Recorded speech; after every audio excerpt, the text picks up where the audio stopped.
కథ ప్రారంభం. 1వ అధ్యాయం. నైమిసారణ్యం. సకల పురాణములకు ఆలవాలమైన పవిత్ర క్షేత్రం. గోమతి నదీ తీరంలో లోక కళ్యాణార్థంగా సౌనకాది మహర్షులు ఒక మహాయజ్ఞాన్ని ప్రారంభించారు. ఆ యజ్ఞం 12 సంవత్సరాలు నిర్విఘ్నంగా జరగాలి అనే సంకల్పంతో మునులంతా దీక్షబూనారు. యజ్ఞస్థలం. నారేటర్. వేలాది ఋషులు తమ శిష్యులతో పరివారాలతో నైమిసారణ్యానికి చేరుకున్నారు. యజ్ఞస్థలం బ్రహ్మతేజస్సుతో కాంతివంతమైంది. యజ్ఞస్థలం. సౌనక మహర్షి. ఈ యజ్ఞం సకల లోకములకు శుభప్రదమై ఉండాలి. ఎటువంటి ఆటంకాలు వచ్చినా మన దీక్ష తగ్గకూడదు. యజ్ఞస్థలం.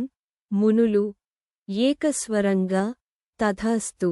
లోకహితమే మా లక్ష్యం. నారేటర్.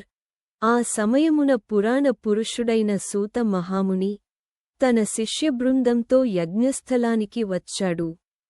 మునులు ధన్యులమయ్యాం.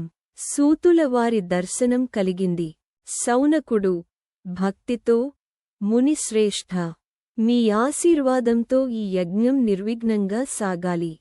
సౌనకుడు భక్తితో, మునిశ్రేష్ఠ, మీ ఆశీర్వాదంతో ఈ యజ్ఞం నిర్విఘ్నంగా సాగాలి. సూత మహాముని స్మితంతో, మీరు చేసిన ఈ మహాకార్యమే లోకములకు ఆశీర్వాదం. మునుల కోరిక. సౌనక మహర్షి. మహాత్మా, మీరు అనేక లోకాలు సంచరించినవారు.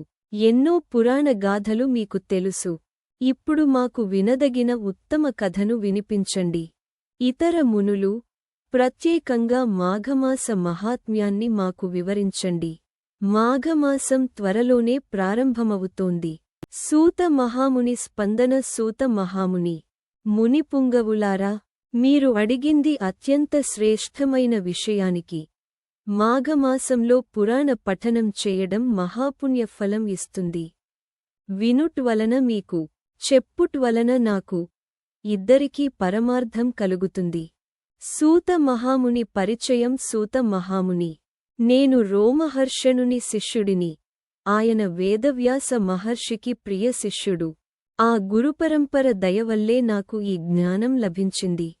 కథకు ఆరంభం. సూత మహాముని పూర్వకాలంలో దిలీప మహారాజు వశిష్ఠ మహర్షిని అడిగాడు, గురుదేవా, మాఘమాస మహాత్మ్యం ఏమిటి అని.